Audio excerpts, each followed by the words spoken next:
So today I have dug into my vault and I have dug out a 2012 Blu-ray set of the wonderful To Kill a Mockingbird.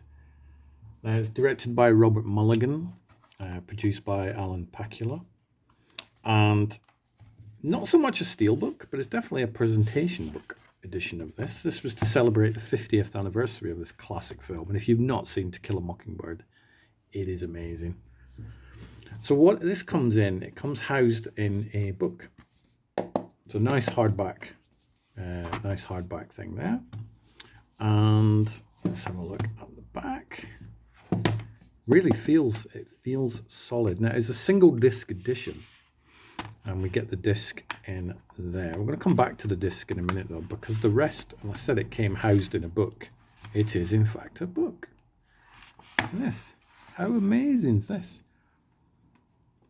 So we got a really good look back at the film, which I think I first saw To Kill a Mockingbird probably in the 80s, I think. It would have been a TV broadcast or something like that. But, you know, we get introduction by author Harper Lee. Pictures of the shooting script in here. Some behind-the-scenes photos, which are amazing. Some notes. It's a really well put together book. Can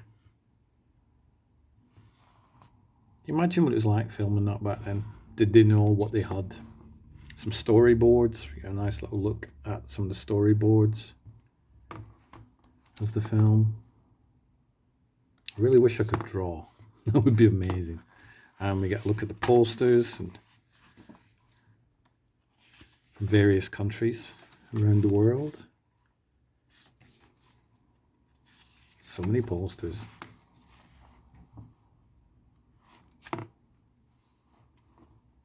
Not quite sure about that one. I think that's that's probably my drawing skills. I think this one here. And then there's obviously some excerpts of the reviews and the press at the time. Guessing they're not going to make this sort of edition for Borderlands. Or what sort of press things would they include for that one? Correspondence. Look at some of these. Pretty well. Probably only take you about 5-10 minutes to read through the whole thing, but it is kind of cool. It's a nice sort of way to house a Blu-ray. Now, on the Blu-ray, obviously you get the movie. Of course you do. It's a single disc.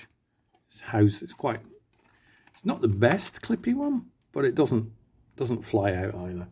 So we get the film. We also get an audio commentary by Alan Pakula and Robert Mulligan. So I love these historical sort of audio commentaries because, you know, the older we get, the more of these legends pass on, and are we ever likely to hear these stories again? But thankfully, in a lot of these editions, there are commentaries and interviews and all that sort of stuff. So I am always a fan of listening to audio commentaries. We do get the commentary on that one. There's also a whole ton of special features on this. I'm gonna rattle them off. I've cheated, so I've written down what there is. There's hours of special features. There is a 90-minute documentary called Fearful Symmetry. There is a conversation with Gregory Peck documentary, which runs for 97 minutes, so already over the 3-hour mark there. There's the acceptance speech for the best actor exceptions. That's like a minute and a half, so it's like... American Film Institute Life Achievement Awards segment that runs for 10 minutes, and there is a tribute, or it's an excerpt from a tribute to Gregory Peck, which runs for about 10 minutes.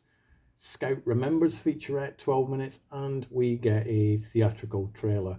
There's also a little 100 Years of Universal Restoring the Classics featurette, which runs for about 9 minutes, but definitely does sort of put the film to one side. The meat and potatoes of this actual set and the bit you will enjoy is the audio commentary by Robert and Alan, and those two documentaries, Fearful Symmetry, hour and a half, and the conversation with Gregory Peck for 97 minutes. So there's at least 3 evenings worth of entertainment there if you're watching one bit per night, not counting the commentary, obviously. As I've mentioned, To Kill a Mockingbird is an absolute classic of a film, and this is a really, really nice sort of treatment of that classic film. The film was subsequently reissued in 4K I do like 4K discs, but I'm not. I've gone through the whole upgrading VHS to DVD. I've upgraded a whole bunch of DVDs to Blu-rays. I'm not really too into upgrading Blu-rays to 4Ks, because we know that once everything's been upgraded to 4K, there'll be something else. I don't have the money for that. So I'm quite happy with a Blu-ray. I was quite happy when I first watched this film on a grainy old 4.3 16-inch television, so it didn't lessen my enjoyment. But this is a really good special edition of a really, really wonderful film, and I thought I would dig into my vault and share it with you.